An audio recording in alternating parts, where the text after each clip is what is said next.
Good morning student.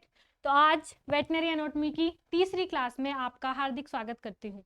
ठीक है, तो आज पिछली क्लास में हमने पूरा जो भी हड्डियों के बारे में कितनी प्रकार की जो है वो बोन्स हमारे शरीर में पाई जाती है उसका हमने अध्ययन किया था। ठीक है, तो आज हम इन्हीं हड्डियों से रिलेटेड की कोई भी बोन है तो उसमें वो सीधी सीधी तो होगी नहीं, कुछ उसमें कहीं गड्ढे होंगे, कहीं वो ऊपर से उभरी हुई होगी, कहीं उसमें बीच में दरार होगी, कभी किसी में कोई छोटा सा उभार होगा, किसी में बड़ा उभार होगा, इस तरह से। लेकिन इन सबको कुछ साइंटिफिक टर्म यानी वैज्ञानिक कुछ शब्द दिए गए हैं, तो वो पढ़ते हुए चलेंगे ताकि आगे यदि मैं आपको जब बोन पढ़ाऊंगी तो उसमें ये शब्द जब मैं यूज करूं तो आपको सीधा सीधा समझ में आ जाए कि मैं क्या कहना चाह रही हूँ, कि इस बोन में ये क्या है। ठीक है, तो जैसे तो आज हम क्या पढ़ेंगे, कुछ शब्दावलियां हड्डियों से संबंधित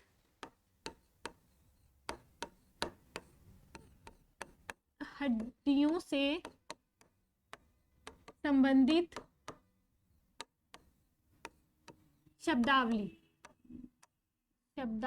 ठीक है, तो अब ऐसा नहीं है कि आगे सिर्फ इसी के काम आएगा कि मैं आगे बोन पढ़ाऊं तो उसमें क्या है, मतलब शब्द से पता चल जाए, वो तो है ही। लेकिन साथ साथ क्या है कि ये जो मैं भी शब्दावली कुछ शब्द बताऊंगी, सीधे सीधे क्वेश्चन पेपर में क्वेश्चन आ जाता है कि हाँ इसको क्या बोलते हैं, या फिर आपको वो डेफिनेशन दी जाएगी और 4 नाम दिए जाएंगे कि ये डेफिनेशन किसके लिए सही है। ठीक है, तो पहला जो शब्द आता है वो है फोरामन।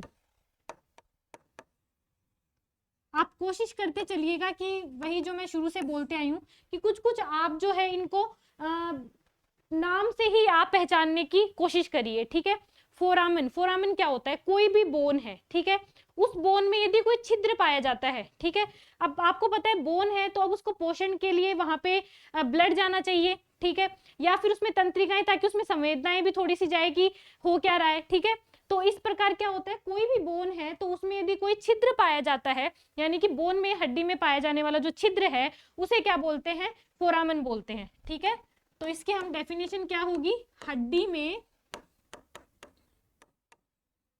पाया जाने वाला, हड्डी में पाया जाने वाला छिद्र।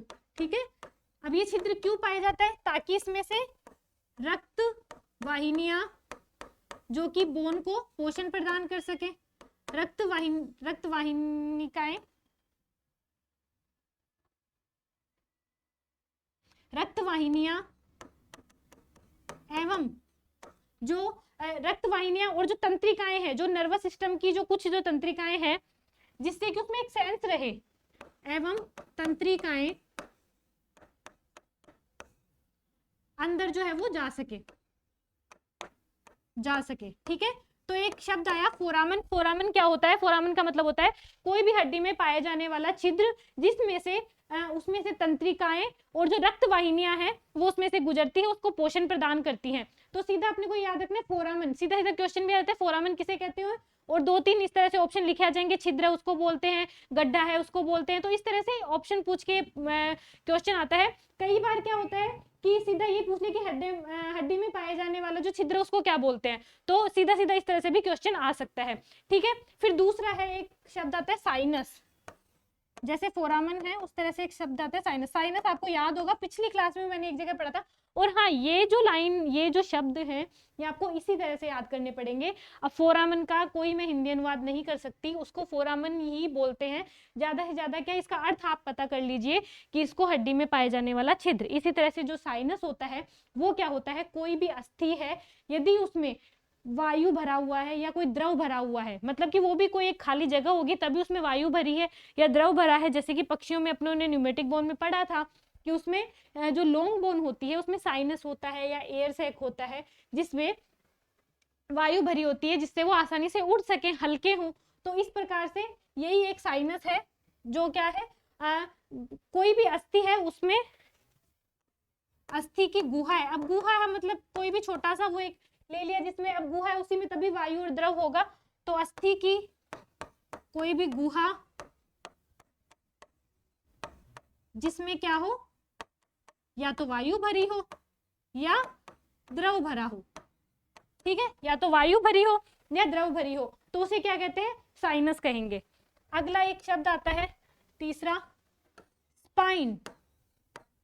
स्पाइन, स्पाइन आपको नाम से ही थोड़ा सा, स्पाइन अपने कांटों को इस तरह से बोलते हैं।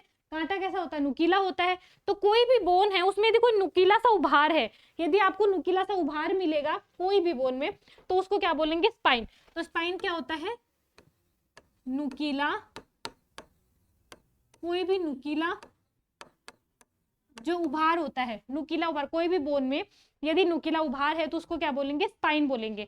एक आता है क्रेस्ट, इसी का ही भाई है क्रेस्ट भी, बस बड़ा भाई है इसका, ठीक है। क्रेस्ट, क्रेस्ट मतलब वो नुकीला उभार था, ये थोड़ा लंबी दूरी में उभार है, ठीक है। यदि यही उभार लंबी दूरी तक स्थित है, लंबी दूरी का उभार, ठीक है, यदि लंबी दूरी पर स्थित है यदि कोई भी बोन में उभार, तो उसको क्या बोलेंगे अपन? क्रेस्ट बोलेंगे, ठीक है। अब फिर एक शब्द और आता है, ये इसी का ही छोटा भाई है, लाइन। ये सारे एक जैसे से वर्ड है, बस आपको कोई ज्यादा बड़ा होगा, कोई छोटा होगा, कोई हल्का होगा, कोई ज्यादा गाढ़ा होगा, तो इस तरह से है। लाइन क्या है? लाइन भी अपने लंबी है, लेकिन लंबी दूरी वाला हल्का उभार, लंबी दूरी वाला हल्का उभार, हल्का उभार, ठीक है। तो ये आपको देखते हुए चलना है। स्पाइन नुकीला उभार, क्रेस्ट लंबी दूरी का उभार, लाइन लंबी दूरी का ही है लेकिन वो क्या है? थोड़ा सा हल्का सा उभार है। फिर एक आता है, अगला वर्ड आता है क्लेफ्ट, ठीक है। अगला वर्ड आता है क्लेफ्ट, जिसे एक और शब्द बोलते हैं फिशर, इसी को फिशर भी बोला जाता है।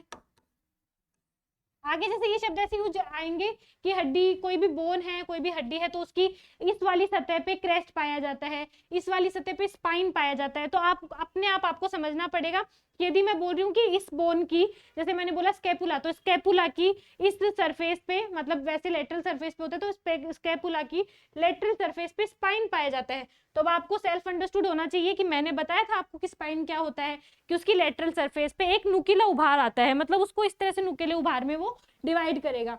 तो मैं फिर आगे ऐसे ही यूज करूंगी। आपको ये क्लास अच्छे से एक एक शब्द पे ध्यान देते हुए चलना है, इनको अच्छे से याद कर लेना है कि हाँ इन शब्दों का मतलब क्या होता है, क्योंकि अगली क्लास में ऐसा नहीं होगा कि मैं वापस आपको यही चीज रिपीट करती रहूंगी, ठीक है।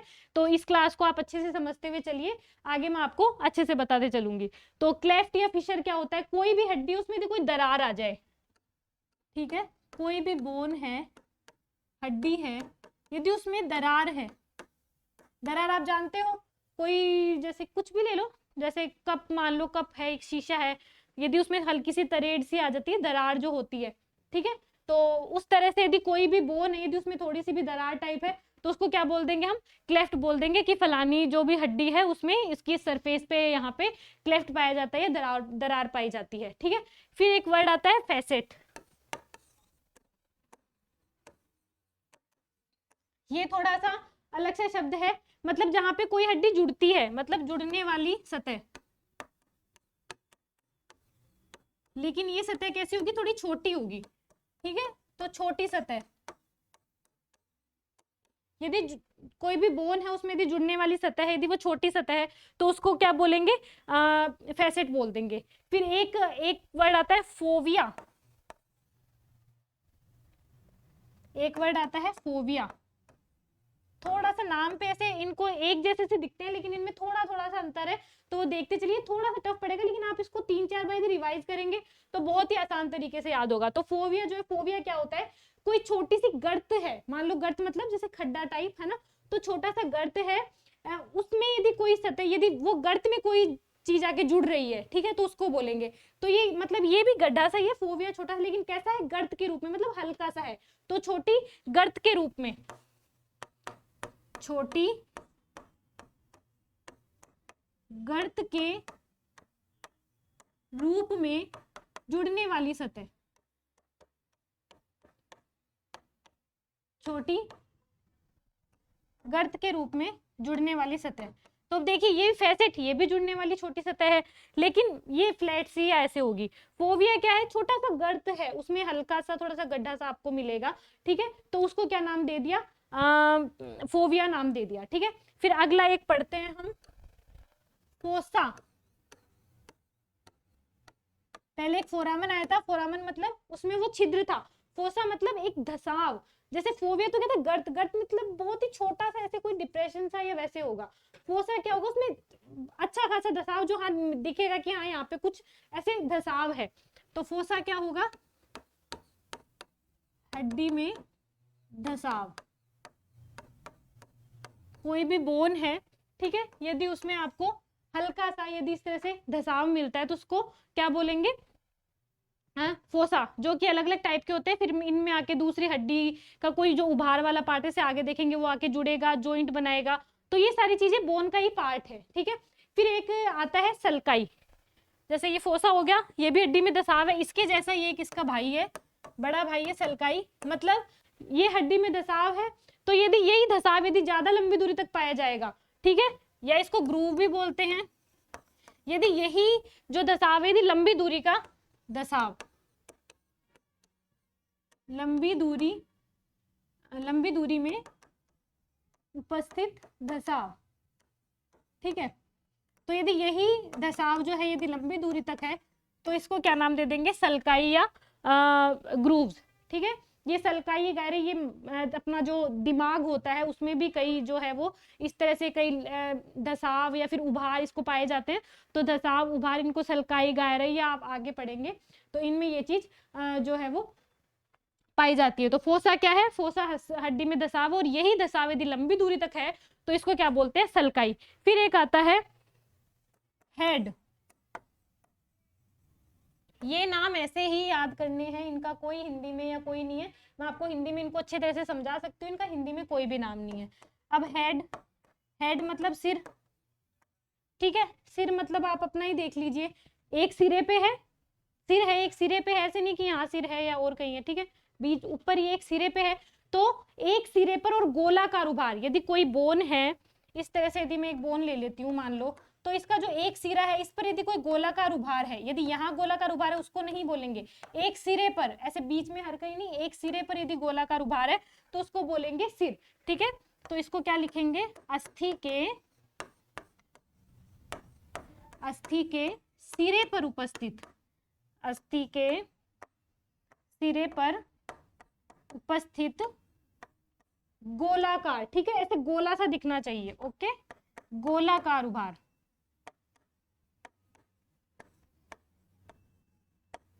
गोलाकार जो उभार है उसको हम क्या कहेंगे, हेड, ठीक है। फोसा हड्डी में धसाव है, सलकाई लंबी दूरी में धसाव है, सिर अस्थि के एक सिरे पर उपस्थित गोलाकार जो उभार है, गोलाकार थोड़ा बड़ा होगा, इस तरह से इसको बोलते हैं सिर। फिर या हेड आगे आता है। अब सिर है तो भाई नेक भी होगी, नेक मतलब गर्दन। अब आप अपने खुद के फेस पे ही देख लीजिएगा, यदि फेस जो है यदि वो इस तरह से गोलाकार उभरा हुआ सा है तो गर्दन क्या है, संकरी है, ठीक है। तो और किसके नीचे है, सिर के नीचे है, तो नाम से ही जैसे पता लग रहा है कि सिर के नीचे का थोड़ा संकरा भाग, यदि ये उभरा हुआ है तो ये संकरा होगा, तो गर्दन क्या होगी या नेक क्या होगा, सिर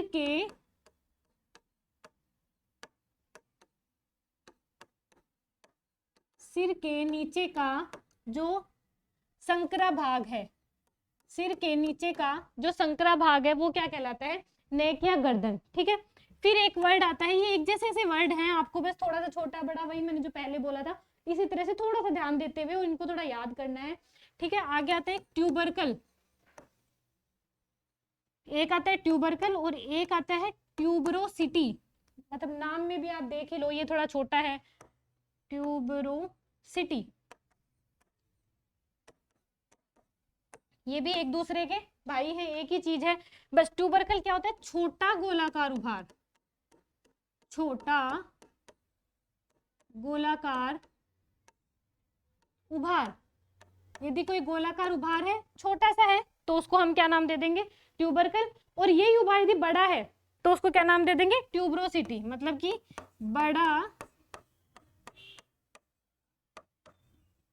बड़ा गोलाकार उभार, ठीक है। तो ये आपको अच्छे समझ आ जाना चाहिए। जो सिर था, हेड था, उसके जस्ट नीचे क्या है, नेक है, नेक मतलब सिर के नीचे का संकरा भाग, ठीक है। ट्यूबरकल जो है क्या है, छोटा है गोलाकार उभार है, ट्यूबरोसिटी बड़ा गोलाकार उभार है, ठीक है। अब एक इसी के जैसा, जैसे ट्यूबरकल है ट्यूबरोसिटी है, इसी के जैसा एक और शब्द आता है ट्रोकेंटर, ट्रोकेंटर। अब ये छोटा गोलाकार उभार, ये बड़ा गोलाकार उभार और ये बहुत बड़ा उभार। ट्रोकेंटर मतलब बहुत बड़ा उभार।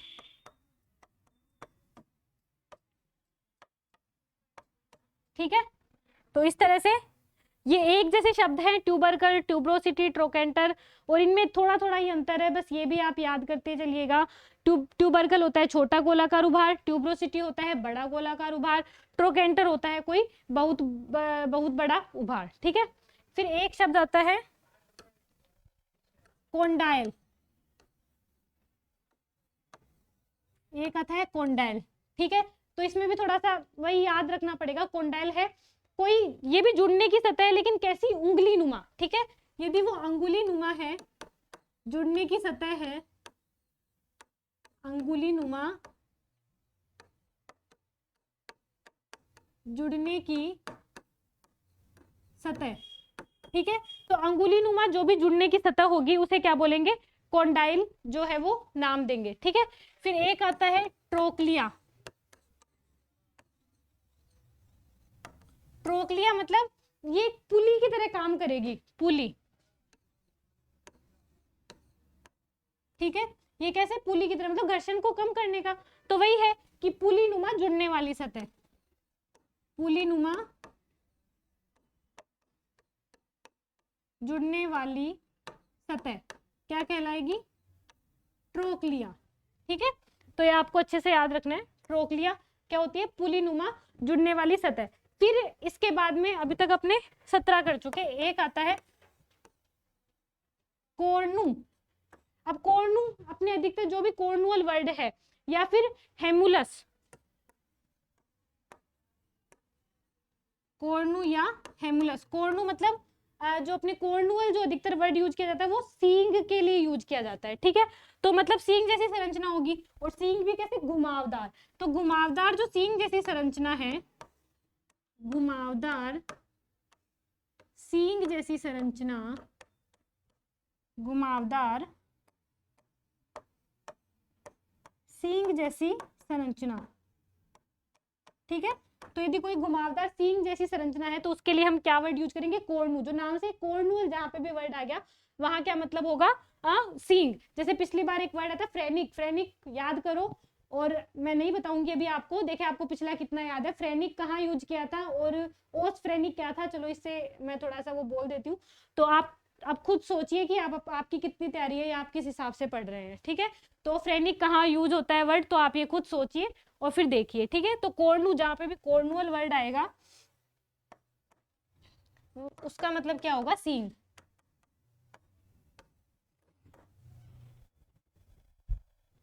तो एक बार वापस से करते चलते हैं, एक बार मैं बस जल्दी जल्दी इनको करूं।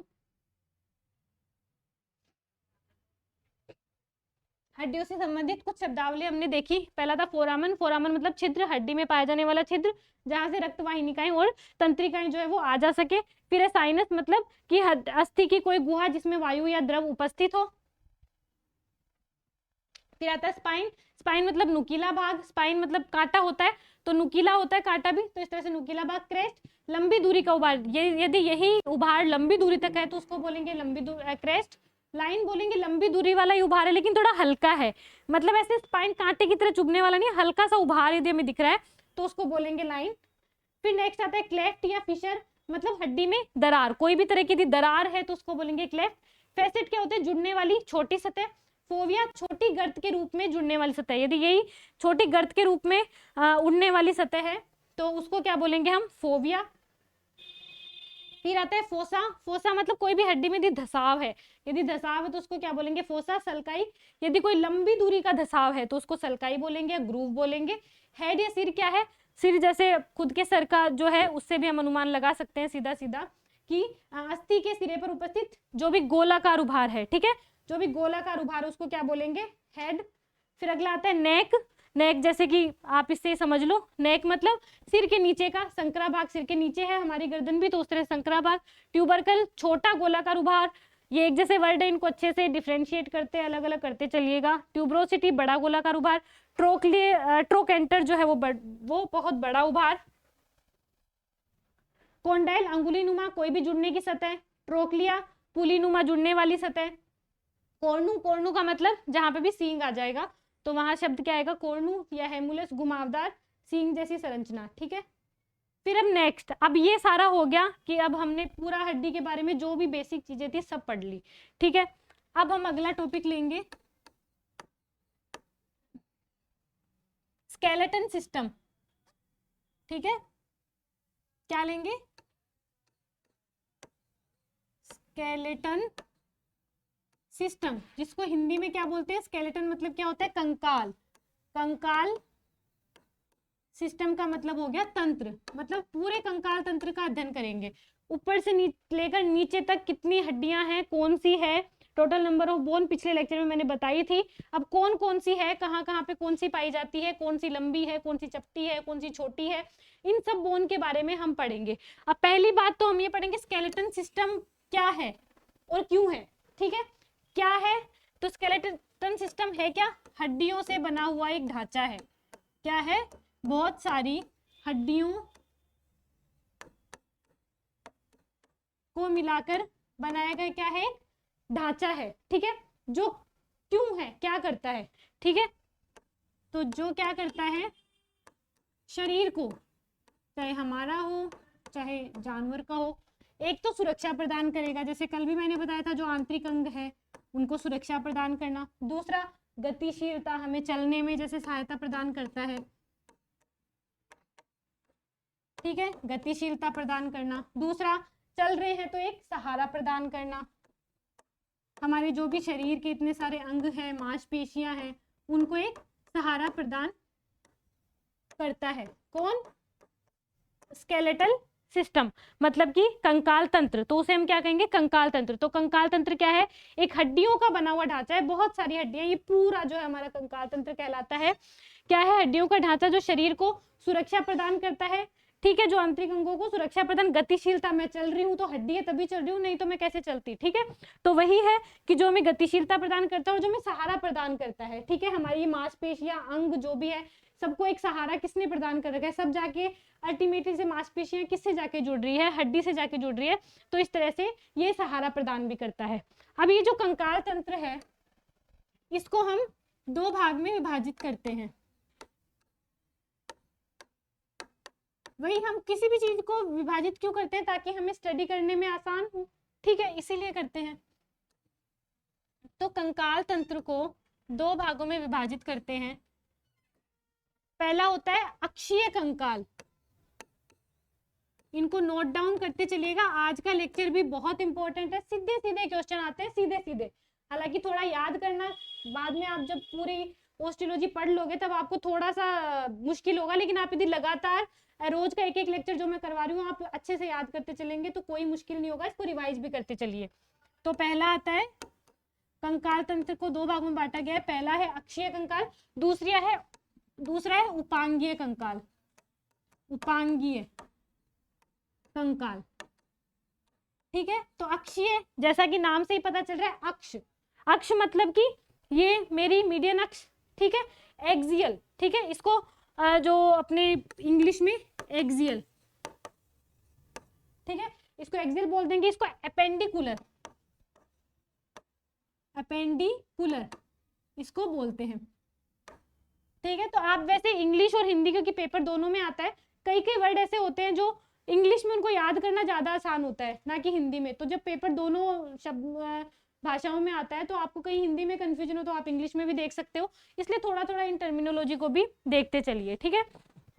तो पहला अक्षीय कंकाल, दूसरा उपांगीय कंकाल। अब अक्षीय कंकाल में क्या होता है, देखो पहले हम एक बार अक्षीय कंकाल की बात करते हैं कि ये अक्षीय कंकाल मतलब एक अक्ष पर, मतलब इस अक्ष पर यदि जानवर ऐसे खड़ा है तो उसकी सिर्फ बीच वाली जो अक्ष है इस पे कौन कौन सी अस्थियां मौजूद है, यदि मैं जानवर, हम हमारे से भी कोई कंपेयर कर सकते हैं, कोई बड़ी बात नहीं, इसी तरह से हमारा भी है कि इस मेरे इस एक अक्ष पे, पूरी अक्ष पे कौन कौन सी हड्डियां जो है वो विद्यमान है, तो वो हमें यदि अध्ययन करना है तो वो किसके अंतर्गत होगा, अक्षीय कंकाल के अंतर्गत। तो अक्षीय कंकाल में आप सबसे पहले देखिए,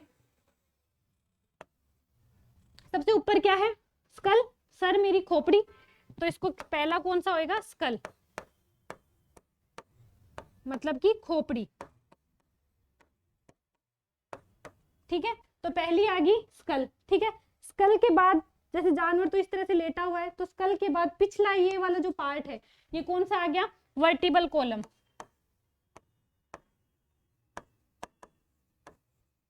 वर्टिब्रल कॉलम,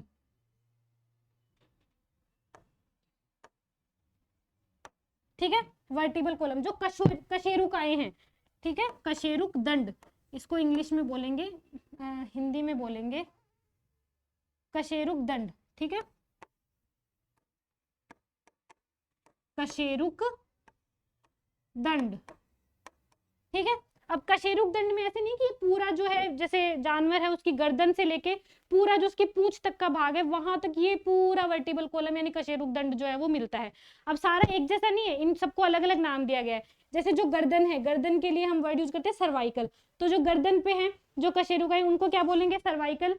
जो फिर गर्दन के बाद कौन सा पार्ट आता है, थोरेसिक। जानवर को आप अपने माइंड में लेके चलिए, पहले सर स्कल आ गया, फिर गर्दन आ गया, उसको सर्वाइकल वर्टिब्री बोल दिया, फिर उसके आगे का जो पार्ट है वो थोरेसिक वाला पार्ट आ गया तो उसको थोरेसिक वर्टिब्री बोल दी। उसके आगे वाला जो पार्ट है उसको लंबार वर्टिब्री बोल दी। इनकी संख्याएं हर जानवर में अलग अलग होती है, वो हम आगे देखते चलेंगे।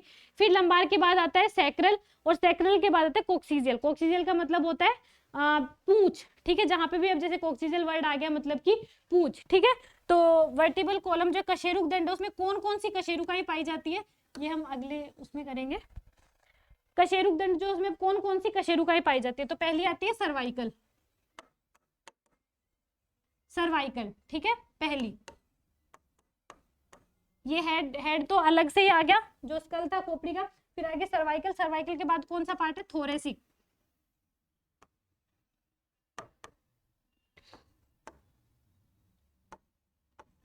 ये सर्वाइकल आ गया, ये फिर उसका थोरेसिक आ गया, फिर आता है लंबार, सर्वाइकल थोरेसिक लंबार, फिर आता है सैक्रल, सैक्रल, और फिर लास्ट आता है कोक्सीजियल, मतलब पुच्छ कशेरुकाएं, जो पूंछ की होती है पुच्छ कशेरुकाएं वो हो जाती है कोक्सीजियल। तो इस तरह से 5 प्रकार की ये कशेरुक दंड होता है।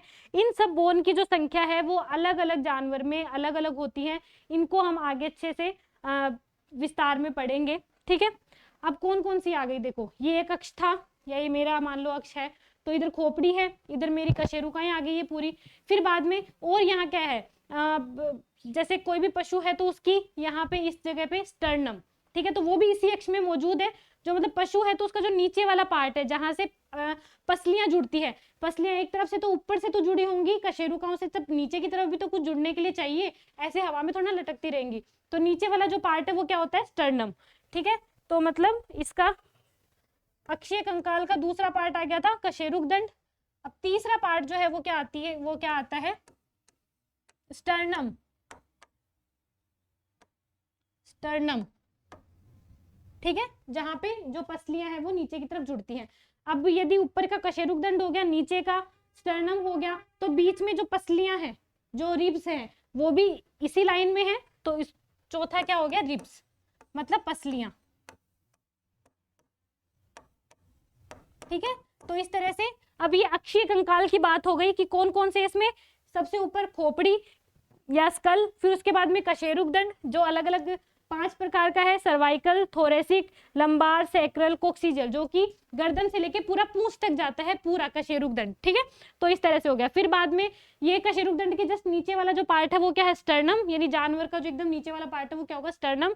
और फिर बाद में ये पसलियां जो नीचे से तो स्टर्नम से जुड़ती है और ऊपर से जो है वो किससे जुड़ती है, ये कशेरुक दंड से जुड़ती है, ठीक है।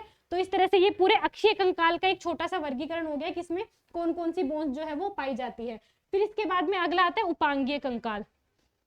उपांगीय में जो अक्ष है उसके अलावा छोड़ दो, ये मेरा अक्ष वाली सारी हड्डियां मैंने पढ़ ली, या आप जानवर को एक वो दिमाग में लेके चलो, उसका अक्ष हमने पढ़ लिया, तो उसके अलावा क्या पढ़ा, क्या बचा, अग्रपाद की अस्थियां और पश्चपाद की, मतलब आगे वाले पैरों की और पीछे वाले पैरों की अस्थियां, तो वो जो है उपांगीय, अपेंडेजिस, जो अपेंडिकुलर बोला मैंने, तो अपेंडेजिस का मतलब क्या होता है, वही हाथ पैर, ठीक है। तो मतलब इसमें उपांगीय कंकाल में हम क्या पढ़ेंगे, एक तो अग्रपाद की अस्थियां, ठीक है, अग्रपाद की अस्थियां, और दूसरा क्या पढ़ेंगे, पश्चपाद की, मतलब पिछले पैरों की अस्थियां।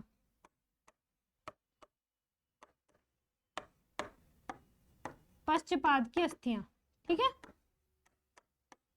तो ये बहुत ही एक सिंपल सा वर्गीकरण है। आपको ऐसे भी पूछ सकते हैं कि अक्षीय कंकाल के अंतर्गत कौन कौन सी जो है बोन्स आती हैं, इनका नाम लिख देंगे कोई 3, और एक में उपांगीय कंकाल में से किसी का नाम लिख देंगे, ठीक है। तो वो आपको फिर उसमें से ऑप्शन चूज करना पड़ेगा। बहुत ही इजी है। अक्षीय मतलब एक अक्ष में, अब देख लो आप खुद के शरीर को लेके चलो कि इधर कौन कौन सी बोन है, और उपांगीय मतलब इस अक्ष के अलावा जो बाहर की तरफ ये वाली कौन सी बोन है। तो अग्रपाद की, पश्चपाद की हड्डियां जो है वो क्या कहलाती है, उपांगीय कंकाल के अंतर्गत आती हैं, ठीक है। तो पहले अब हम आगे जो है विस्तार में जो पढ़ेंगे, पहले हम अग्रपाद की अस्थियां पढ़ते हैं, ठीक है। पहले मतलब हम उपांगीय कंकाल पढ़ते हैं। उपांगीय कंकाल, जिसका मतलब मैं आपको पहले ही बता चुकी हूं, जो कि क्या है, अक्ष से दूर, मुख्य अक्ष से दूर, मतलब कंकाल तंत्र की वह अस्थियां जो कहाँ है, अक्ष से दूर।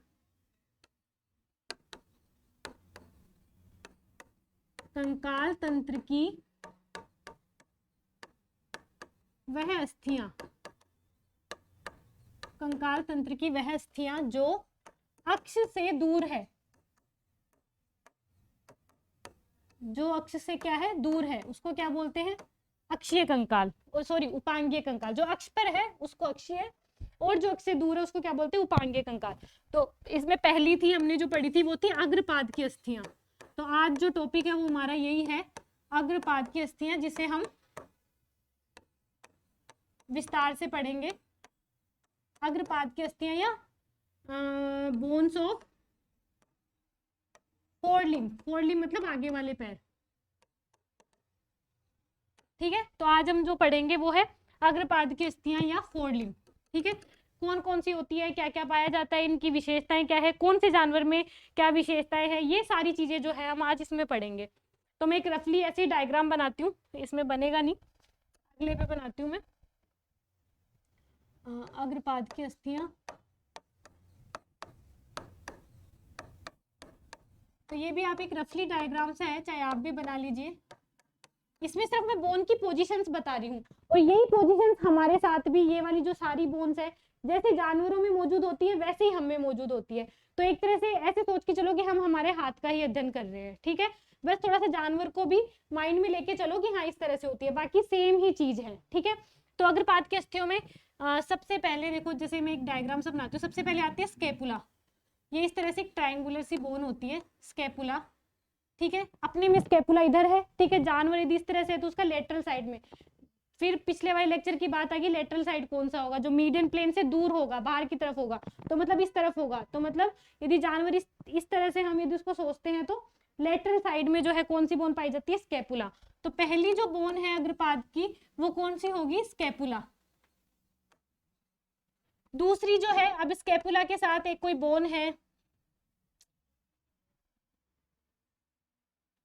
ये एक रफली डायग्राम है, आप इसको मतलब ऐसे ही लेके चलिएगा, ज्यादा कोई इसमें सोचने की या वैसे दरकार नहीं है कि क्या बना दिया, वैसे ही देख के चलिए। फिर एक स्केपुला से एक बोन जुड़ती है दूसरी, उसका नाम है ह्यूमरस, ठीक है। अब इनको मैं हिंदी में भी लिख सकती हूँ, स्केपुला को तो स्केपुला ही बोलेंगे, अब कुछ हिंदी में होगा तो वो आपको भी समझ में नहीं आएगा, ठीक है। तो ये स्केपुला, स्केपुला के जस्ट नीचे जो बोन है वो कौन सी है, ह्यूमरस। ह्यूमरस के बाद कुछ दो बोन आती है इस तरह से, एक बोन इस तरह से ऐसे जुड़ती है, तो ये जो है वो है, ये दोनों बोन जो है ये है रेडियस अल्ना। इनको वैसे एक साथ ही बोलते हैं, बाकी बोन अलग अलग है। एक साथ इसलिए बोलते हैं क्योंकि लगभग ये जुड़ी हुई होती है एक दूसरे से, ठीक है, एक दूसरे से जुड़ी हुई पाई जाती है, तो इसलिए इनका नाम भी एक साथ ही लिया जाता है, जैसे रेडियस अल्ना, ठीक है। अभी रेडियस अल्ना के बाद में कुछ छोटी बोन्स होती हैं इस तरह से, ये भी सब जानवरों में अलग अलग होती हैं, अलग अलग इनका नंबर होता है। क्यों, क्योंकि कई में ये आपस में जुड़ जाती है, कई में अलग अलग ही रहती है, तो इसलिए इनका नंबर जो है वो आगे पढ़ते चलेंगे, सब में अलग अलग होता है। तो इस तरह से, तो इनको बोलते हैं रेडियस अल्ना। उसके बाद कार्पल, इधर मैं लिख देती हूँ, या आप भी बनाते चलिए, इजी रहेगा। फोर्थ में जो है वो है कार्पल, ठीक है। तो ये जो बोन है ये कार्पल, ये मेरे यहाँ है, ठीक है, यदि हम अपने हाथ की बात करें तो। फिर आती है मेटाकार्पल, जो ये थोड़ी सी इनसे बड़ी होती है, आगे भी पहले भी हमने पढ़ा था लॉन्ग बोन में, अभी मैं आगे और इनको जब बताऊंगी तब बताऊंगी। ये है मेटाकार्पल, कार्पल के बाद मेटाकार्पल, ठीक है। उसके बाद में फिर इस तरह से ये कुछ उंगलियों की जो बोन है ये आती हैं, तो इनको बोलते हैं फेलेंजिज। फेलेंजिज, फेलेंजिज मतलब उंगलियों की, ये जो उंगलियां हैं। तो ये इस तरह से पूरी बोन का, ये एक हाथ का जो बोन है या पशु का आप आगे का यदि पैर लो तो उसकी जो हड्डियां हैं वो इस प्रकार होती हैं, ठीक है। तो हमारी ये क्या है, पहली स्कैपुला, अपने हाथ से याद करके देखो आराम से हो जाएगी। ये स्कैपुला, स्कैपुला से इधर कौन सी बोन जुड़ती है, ये जो बड़ी बोन है ये ह्यूमरस है। ह्यूमरस के बाद ये जो नीचे वाली बोन है ये रेडियस अल्ना है। यहाँ पे दो बोन है, दो बोन साथ में चलती हैं, ठीक है। तो ये रेडियस अल्ना है। रेडियस अल्ना के बाद ये छोटी छोटी सी बोन है जो जैसे इस तरह से कलाइयों में है, तो वो कौन सी होगी, मेटाकार्पल है, छोटी बोन है, सॉरी कार्पल है। फिर उसके बाद में कार्पल के बाद में ये जो ये वाला जो पार्ट है, इधर जो बोन है ये वाला जो पार्ट, इसमें कौन सी है, मेटाकार्पल है। मेटाकार्पल के बाद ये जो उंगलियों में जो बोन है, उंगलियों में इस तरह से देखिए छोटी छोटी जो उंगलियां हैं इनमें कौन सी है, फेलेंजिस है, ठीक है। तो ये पूरा एक हाथ की बोन हो गई। तो ये आपको बहुत ही अच्छे से आपको मेरे ख्याल से समझ आ गया होगा, ठीक है। अब हम एक एक वन बाय वन एक एक बोन को लेके चलते हैं, ठीक है। तो पहली बोन आती है स्कैपुला। इसमें पुरानी चीजें भी रिवाइज होंगी, तो आप वो भी देखते चलिए कि आप कितनी, आपकी तैयारी कितनी अच्छी है, आप कैसे तैयारी कर रहे हैं, कि आपको जो मैं पिछले कई वर्ड्स यूज करूंगी वो आपको याद भी है कि नहीं याद, ठीक है। तो स्कैपुला किसका उदाहरण था, अपने मन में ही सोचिए, हालांकि मैं तो अभी बताते चलूंगी आपको, लेकिन स्कैपुला जो है वो फ्लैट या चपटी बोन थी। अब आप खुद सोचते चलिए, यदि आपके माइंड में स्कैपुला आते ही क्लिक हो गया कि ये चपटी अस्थि है, तो मतलब आप अच्छे से पढ़ रहे हैं, अच्छे से आपकी तैयारी चल रही है, ठीक है। त्रिकोणीय होती है ये, त्रिकोणीय मतलब थोड़ा सा इस तरह से मानते चलिए, मतलब ये कोई डायग्राम वैसे नहीं है, ये मैं आपको सिर्फ समझाने के उद्देश्य से ही सिर्फ ये इस तरह से बना रही हूँ। थोड़ा सा यदि मैं सही तरह से बनाऊं तो इसको, मैं फिर कह रही हूँ कि ये कोई डायग्राम इस तरह से नहीं है, ये बस एक मैं समझाने के उद्देश्य से आपको बना रही हूँ, ठीक है। इस तरह से मतलब ये इसका एक बॉर्डर सा है, ये आगे बताऊंगी कि ये सारी क्या चीजें हैं क्या नहीं है। त्रिकोणीय सी लग रही है, थोड़ा सा देखते चलिएगा ऐसे,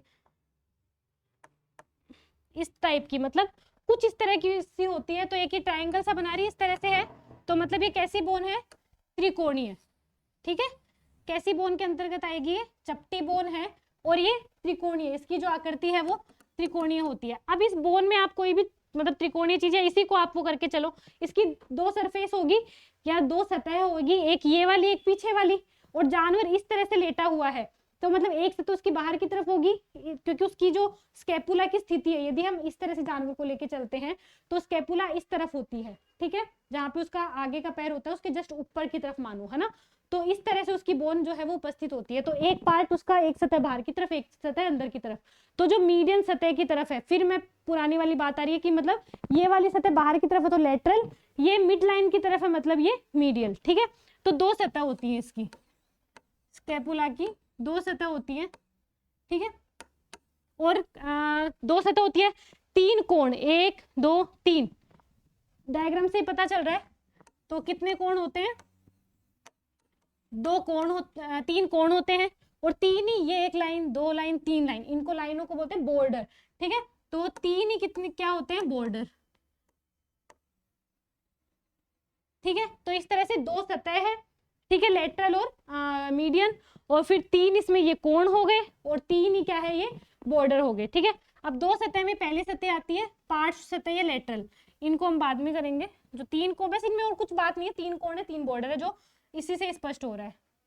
फिर हम बात करेंगे इसकी पार्श्व सतह या लेटरल सतह की। तो दो सतह में पहली सतह है लेटरल या पार्श्व सतह, ठीक है, लेटरल या पार्श्व सतह। अब ये देखते हुए चलेंगे कि उसमें क्या क्या होता है, ठीक है। तो जो लेटरल सतह है, ये एक स्पाइन के जरिए, पहले आया था नुकीला उभार, मैं फिर से हालांकि मैं कर रही हूँ, बता रही हूँ, लेकिन आपको ये सब याद करके चलना है कि स्पाइन, ये एक स्पाइन के जरिए, नुकीले उभार के जरिए दो भागों में विभाजित रहती है। मतलब इस तरह से एक स्पाइन सा होता है, यदि आप बोन देखेंगे तो ऐसे उभार सा होता है, अभी मैंने इसको ऐसे ही बनाया लेकिन एक उभार सा होता है। तो जो इसकी लेटरल सतह है वो एक स्पाइन के जरिए दो भागों में विभाजित होती है, स्पाइन के जरिए दो असमान भागों में, हालांकि कहीं में समान भी असमान है, तो आप ये जो अपने एक अध्ययन करते हैं ना, ये अपने काऊ को हमेशा दिमाग में लेके करते हैं। स्टैंडर्ड जो है एक, वो हम हमेशा काऊ को मानते हैं, ठीक है। तो इसलिए ये हमेशा ध्यान रखना है कि एक बार यदि मैंने असमान बोल दिया, एक बार मेरे मुंह से निकल गया, तो मतलब मैं काऊ को मैं दिमाग में लेके चल रही हूँ, ठीक है। तो क्या है, पार्ट्स होते हैं स्पाइन के जरिए इसको दो असमान भागों में बढ़ती है, ठीक है। तो ये जो स्केपुला है, तो इसकी जो लेटरल वाली सतह है, मतलब पशु के बाहर वाली जो सतह है, पार्श्व सतह है, ये स्पाइन के जरिए दो भागों में विभाजित होती है। अब दो जो असमान भाग है, जो ये दो असमान भाग है,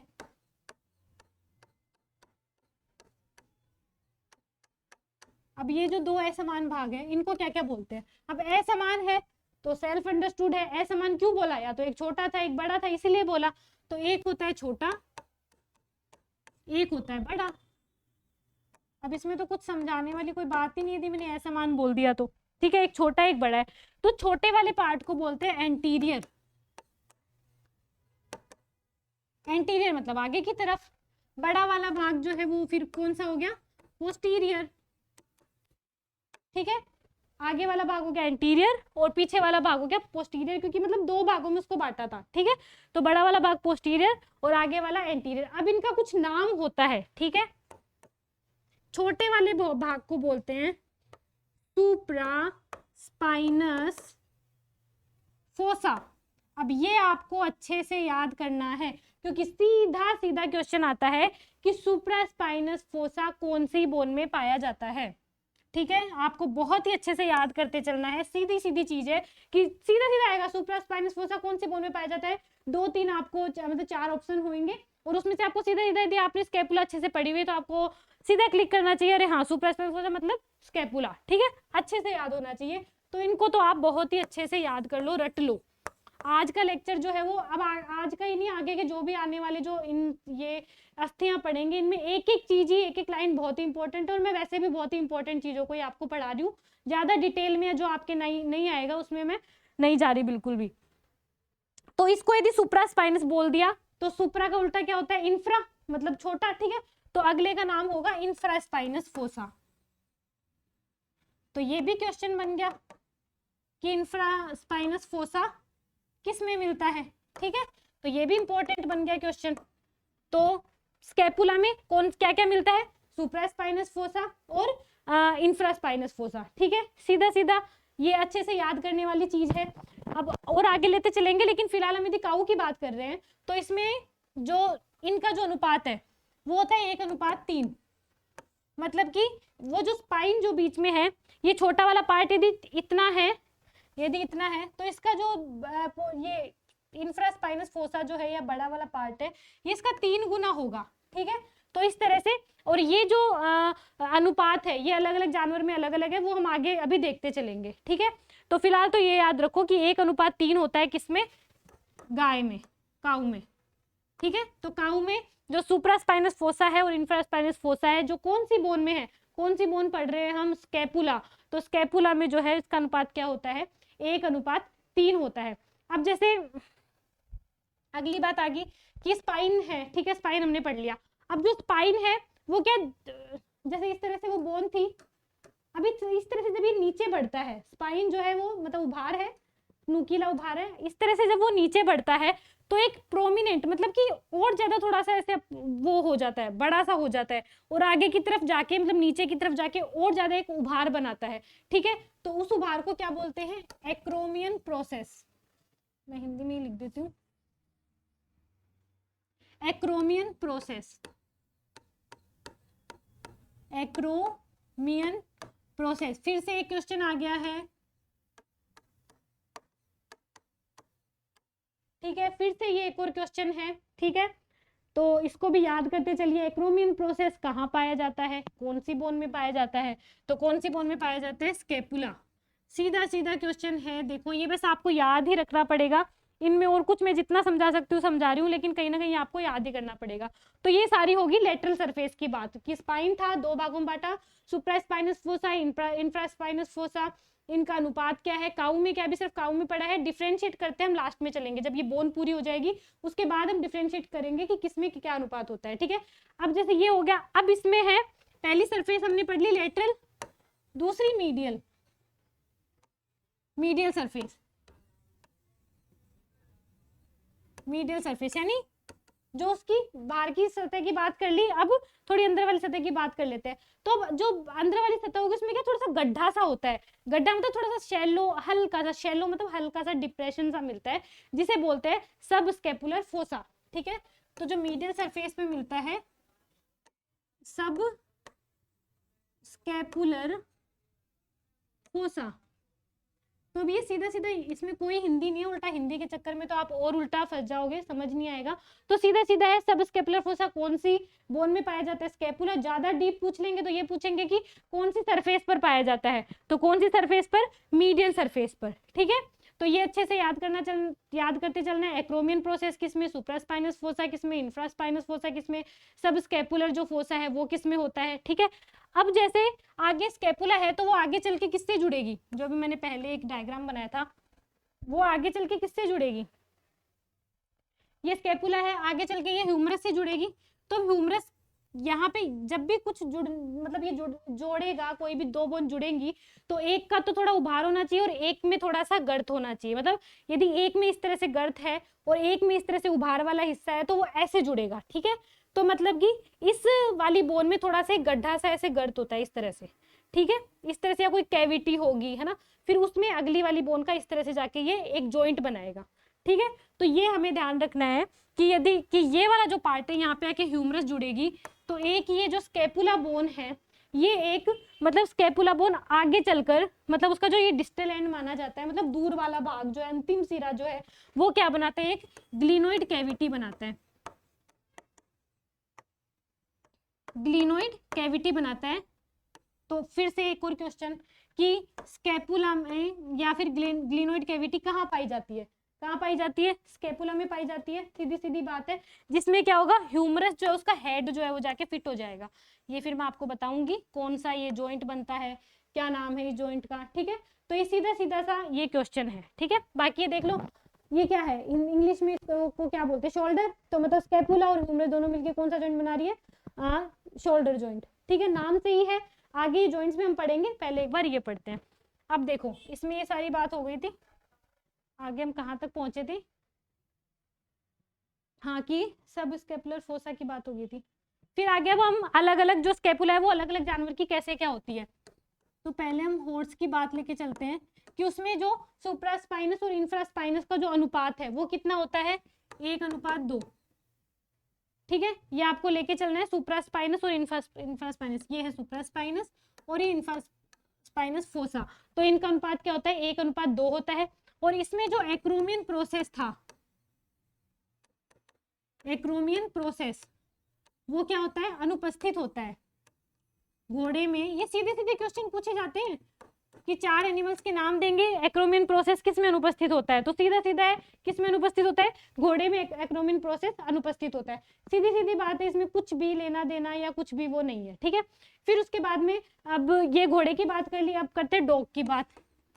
तो डॉग में जो ये सुप्रास्पाइनस इंफ्रास्पाइनस का जो अनुपात है वो होता है 1:1, मतलब कि इसमें जो क्रेस्ट है, जो स्पाइन है, वो दोनों को बराबर भाग में विभाजित करती है, मतलब कि जो बोन है उसके एकदम बीचों बीच पाई जाती है, ठीक है, दोनों को एक एक भाग में वो बांटती है। फिर इसमें एक है कोरेकोइड प्रोसेस, वो अनुपस्थित होता है।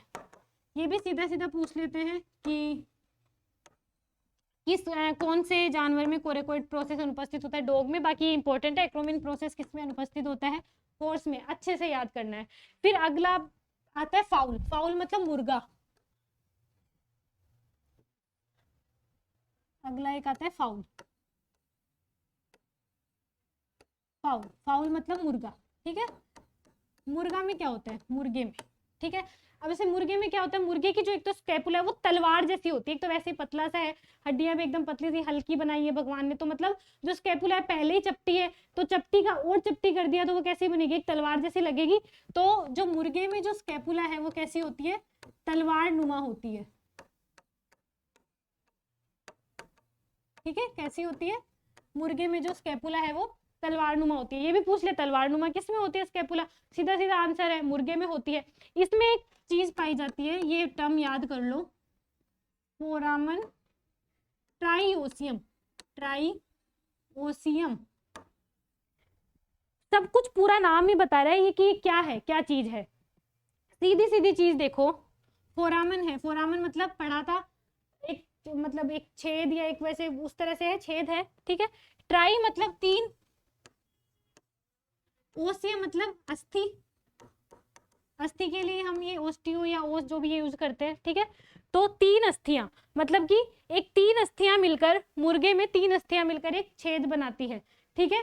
तो उसको क्या बोलते हैं, फोरामन ट्राइओसियम। अब सीधा सीधा क्वेश्चन आता है, फोरामन ट्राइओसियम किस में मिलता है, किस में मिलता है, मुर्गे में। अब ये तीन जो हड्डियां हैं वो कौन कौन सी है, ठीक है, तीन हड्डियां कौन कौन सी है। तो पहली है स्कैपुला, स्कैपुला तो है ही जब स्कैपुला की बात कर रहे हैं तो।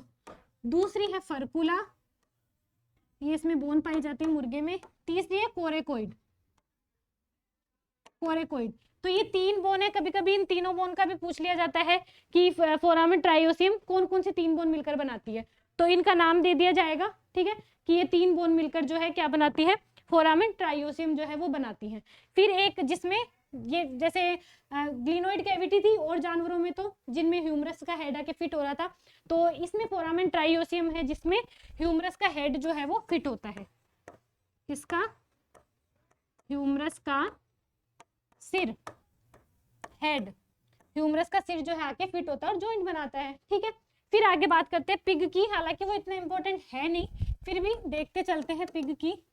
पिग में क्या होता है, जो सुप्रास्पाइनस और इंफ्रास्पाइनस जो बात जो था उसका जो अनुपात होता है 1.08, मतलब बहुत ही कम, मतलब एक अनुपात शायद 0.08 है। इतना इंपॉर्टेंट वैसे ये है नहीं, इसमें कोई बड़ी बात है नहीं, तो इसको चाहे नहीं भी यदि आप याद करोगे तो कोई बहुत बड़ी बात नहीं है। बाकी इसमें एक चीज अनुपस्थित होती है, वो है ग्लिनोइड कैविटी, ठीक है। पिग जो है, मेन बात जो है, सॉरी, मेन बात जो है सबसे इंपॉर्टेंट जो इसमें पूछी जाती है वो है ग्लिनोइड कैविटी, जिसमें ह्यूमरस का हेड आके फिट हो रहा था। तो ग्लिनोइड कैविटी जो है वो अनुपस्थित होती है किसमें, पिग में, ठीक है। तो पिग में ग्लिनोइड कैविटी जो है वो क्या होती है, अनुपस्थित होती है, ठीक है। फिर एक मतलब वैसे पूछा, वैसे इंपॉर्टेंट है लेकिन ये भी कि खरगोश, जनरली हम खरगोश की बात नहीं करते हैं लेकिन फिर भी सब जानवर है, हम वेटनेरियन है तो हम सब जानवरों को पढ़ के चलेंगे। तो रैबिट जो है इसमें एक प्रोसेस पाया जाता है, इंपॉर्टेंट है, पूछ लेते हैं। रैबिट यानी खरगोश, रैबिट यानी खरगोश, तो उसमें एक प्रोसेस पाया जाता है जिसको बोलते हैं मेटाक्रोमियन प्रोसेस। मेटाक्रोमियन प्रोसेस, तो इसमें एक मेटाक्रोमियन प्रोसेस पाया जाता है, ये भी बहुत इंपॉर्टेंट है। सीधा सीधा क्वेश्चन पूछा जाता है कि मेटाक्रोमियन जो प्रोसेस है वो किस में पाया जाता है, 3-4 जानवरों के नाम दे देंगे और उसमें कौन होगा, रैबिट या खरगोश, ठीक है। तो ये पूरी मतलब जितने भी जानवर है सबकी स्कैपुला की बात हम कर चुके हैं। एक बार थोड़ा सा हम पीछे स्कैपुला को वापस देख लेते हैं बस। हाँ, तो स्कैपुला क्या थी, जल्दी जल्दी याद करते चलिए, इससे पिछले लेक्चर भी बहुत सारे जो रिवाइज होंगे। स्कैपुला क्या, एक चपटी बोन है, 2 सतह होती है, इसकी लेटरल होती है, और वैसे हमने और पढ़ा था कि ये 3 इसके कोण होते हैं, 1 2 3 इसके इस तरह से बॉर्डर होते हैं, और चपटी बोन है तो इस तरह से मान लो ये चपटी, ये मेरा हाथ चपटा ही हुआ, तो 2 सतह है, एक ये वाली सतह, एक ये सतह, तो ये इस तरह से इसकी 2 सतह होती है, जिसमें से एक लेटरल जो बाहर की तरफ होती है तो उसको लेटरल सतह बोलते हैं। स्पाइन के जरिए जो लेटरल सतह है वो 2 असमान भागों में विभाजित होती है, जिसको बोलते हैं क्या, एक छोटा पार्ट होता है और एक बड़ा होता है। छोटे वाले को एंटीरियर बोलते हैं, जिसको सुप्रास्पाइनस फोसा भी बोलते हैं, मतलब फोसा मतलब देखा था ना हल्का सा कुछ गड्ढा सा, तो वो है कि सुप्रास्पाइनस फोसा। दूसरा जो बड़ा वाला पार्ट है उसको इंफ्रास्पाइनस फोसा बोलते हैं। सीधा क्वेश्चन पुटअप होता है इसमें कि सुप्रास्पाइनस फोसा किस में मिलता है, कौन सी बोन में मिलता है, ठीक है। और इनका जो अनुपात है वो गाय में तो होता है 1:3, बाकी डिफरेंट डिफरेंट एनिमल में डिफरेंट डिफरेंट होता है। फिर है एक एक्रोमियन प्रोसेस है जो कहाँ पाया जाता है, स्कैपुला में मिलता है। ये भी सीधा सीधा क्वेश्चन जो है वो पूछ लेते हैं। फिर है दूसरी जो मीडियल सरफेस थी उसमें सब स्कैपुलर फोसा मिलता है, ये भी सीधा सीधा पूछ लेते हैं। वैसे तो ये तो नाम में ही आ रहा है स्कैपुला, स्कैपुलर मतलब स्कैपुला मतलब स्कैपुला में ही सब स्कैपुलर फोसा किसमें पता है, मीडियल सरफेस में मिलता है। हॉर्स में जो फिर अब डिफरेंट डिफरेंट यदि एनिमल की बात करते हैं तो हॉर्स में जो सुप्रास्पाइनस फोसा और जो इंफ्रास्पाइनस फोसा का अनुपात है 1:2 होता है, और काऊ में कितना था, 1:3 था, ठीक है। एक्रोमियन प्रोसेस जो है इसमें अनुपस्थित होता है, ये अच्छे से याद रखना है, ये बहुत इंपॉर्टेंट है। सीधा सीधा क्वेश्चन आता है एक्रोमियन प्रोसेस किस में अनुपस्थित होता है। डॉग में जो सुप्रास्पाइनस फोसा और इंफ्रास्पाइनस फोसा है वो 1:1 होता है, और इसमें एक कोरेकोइड प्रोसेस होता है वो प्रेजेंट होता है। फिर एक फाउल की या मुर्गे की बात करेंगे, इसमें क्या होती है, तलवार नुमा होती है जो स्कैपुला। कौन तलवार नुमा होती है, स्कैपुला। यदि हम स्कैपुला ही पढ़ रहे हैं तो ऑब्वियसली इसी की बात करें, स्कैपुला जो है तलवार नुमा होती है। इसमें एक छिद्र पाया जाता है फोरामेन ट्राइओसियम, ठीक है। ट्राई मतलब 3, फोरामेन मतलब छिद्र, ओसियम मतलब 3 अस्थियां, मतलब 3 अस्थियां मिलाकर इसको बना रही है जिसमें ह्यूमरस का हेड फिट होता है। बाकी सब जानवरों में ग्लिनोइड कैविटी में होता है और इसमें फोरामेन ट्राइओसियम में होता है। कौन कौन सी अस्थियां, स्कैपुला, फर्कुला और कोरेकोइड, ये तीनों मिलकर फोरामेन ट्राइओसियम बनाती हैं। फिर पिग में मेन इंपॉर्टेंट ये है कि ग्लिनोइड कैविटी जो है वो नहीं होती इसमें, ठीक है। फिर एक रैबिट की बात आई कि रैबिट में सिर्फ एक ही चीज इंपॉर्टेंट है कि इसमें मेटाक्रोमियन प्रोसेस मिलता है, कौन सी बोन में, स्कैपुला में, ठीक है। तो ये आज हमने 4 लिम्ब में सिर्फ एक स्कैपुला पढ़ी, ठीक है। अब इसी में बहुत सारी चीजें आ गई है, ठीक है। तो आज के लेक्चर में ये इतना ही पढ़ाऊंगी, स्कैपुला, इसके आगे की जो अग्रपाद की अस्थियां हैं, humerus, radius ulna, carpal, metacarpal, phalanges, ये जो है ये मैं नेक्स्ट लेक्चर में कवर करूंगी। तो आप इसको अच्छे से याद कर लीजिएगा, ओके, ये बहुत इंपॉर्टेंट है, ठीक है। मिलते हैं अगली क्लास में, थैंक यू।